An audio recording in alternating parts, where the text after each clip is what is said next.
So I made a video yesterday that went kind of viral, and I didn't even realize it was on Israel's Holocaust Remembrance Day, which is different than the Holocaust Remembrance Day for the rest of the world, and therefore I feel comfortable speaking directly to Israel.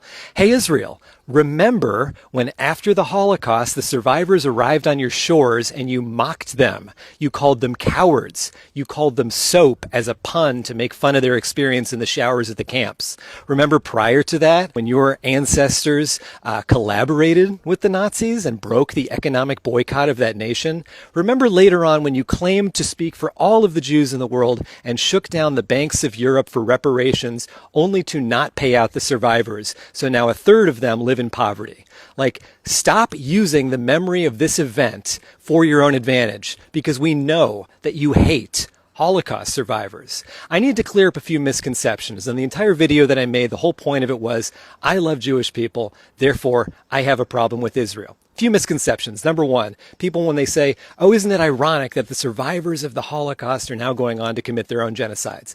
Well, like I said, it's a different group of people. The Jews in Europe who came afterwards are very different from the Zionists. The Zionists created their own form of Judaism that really has nothing to do with the other one. When people say, oh, if you don't support Israel, you're an anti-Semite. False. Israel was created for anti-Semites, in collaboration with anti-Semites. When people say, oh, Elon Musk couldn't be an anti-Semite, he supports the state of Israel. False. The idea of sending all the Jews to some other country to get them out of your country is deeply anti-Semitic. When Jonathan Greenblatt of the ADL calls Jews who don't support Israel self-hating, he is again projecting. Every accusation is a confession. Only a self-hating Jew could support the type of Judaism that is practiced in Israel, that breaks all the commandments, that essentially speed runs a rejection of everything that it meant to be Jewish for the previous 2,500 years. And lastly, in my caption, I said no anti-Semitism is allowed here. If you do it, please block that person, report them.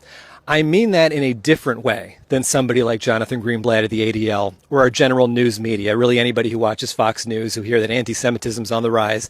Yes, it is. However, when they talk about that, they typically say saying free Palestine or being against the state of Israel. Israel is anti-Semitic. So if you're pro-Israeli, get out of my comments. But also, I do believe that we cannot discriminate against people because of how they're born, because of how they look. We need everybody on the same page that all discrimination is wrong, and you should only be judged on your beliefs and actions. That's why I hate the state of Israel.